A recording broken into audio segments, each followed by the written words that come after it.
আবির বাড়ি যায় কি কয় ও কয় দুজন করে যাইলে আসে আর আমাদের জাল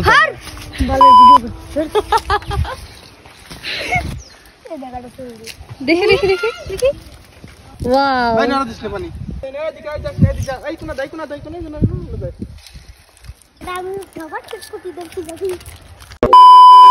গ্রামের বাড়িতে গিয়ে মাছ ধরার মজাই আলাদা। আর যদি হয় কাজিনদের সাথে মাছ ধরার পর্ব, তাহলে তার কোনো কথাই নেই। আজকে আমরা সব কাজিনরা মিলে দেখবো যে আজ আমরা সবাই একসাথে ঠিক কতগুলো মাছ ধরতে পারি। So hello everyone, this is mini blogger Lisa and welcome to my new another blog.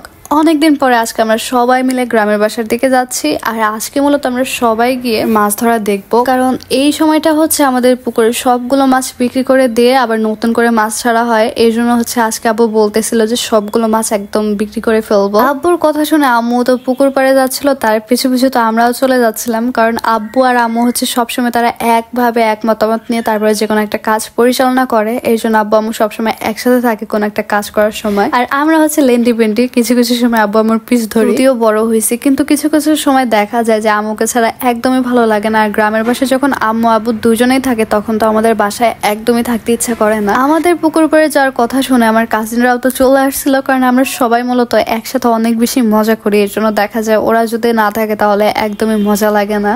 যাই হোক, ফার্স্টেই হচ্ছে আমার কাজিনরা মাছ ধরে নিচ্ছিল, যেহেতু পুকুর চারপাশ দিয়ে হচ্ছে অনেক ছোট ছোট চিংড়ি মাছ ছিল।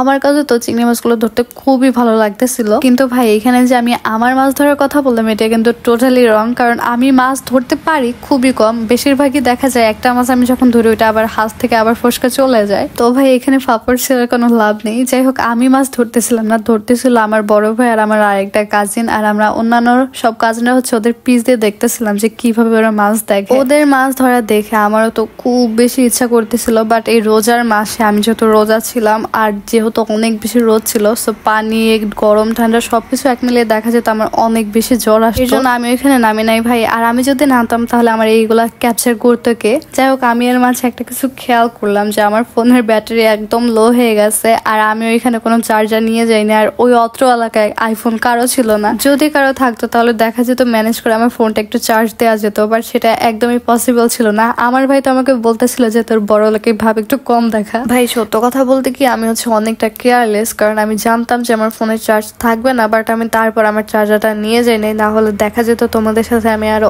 অনেক সুন্দর সুন্দর কিছু মোমেন্ট শেয়ার করতে পারতাম। ইভেন আজকে যে এত সুন্দর সুন্দর মোমেন্ট ছিল সেগুলো তোমরা দেখে একদম অবাক হয়ে যেত। বাট কি করার ভাই, আমি যেহেতু ফোনটা নিই নাই, মানে চার্জারটা যেহেতু নিই নাই, এই জন্য হচ্ছে আমি বাকিগুলো ক্যাপচার করতে পারি নাই। আজকের মোমেন্টগুলো খুবই সুন্দর ছিল, আমি যদি তোমাদের সাথে এটা শেয়ার করতে পারতাম আরো অনেক বেশি ভালো লাগতো। যাই হোক, এখন কি আর করার, আমার ফোনে যেহেতু ক্যাপচার করাটা পসিবল হয়নি, এই জন্য আজকের ভিডিওটা আমার এই পর্যন্তই। যাই হোক, আশা করি তোমাদের সবার কাছে ভিডিওটা এটুকুই অনেক বেশি ভালো লাগছে। আর ভালো লাগলে অবশ্যই আমার চ্যানেলের সাথেই থাকবা।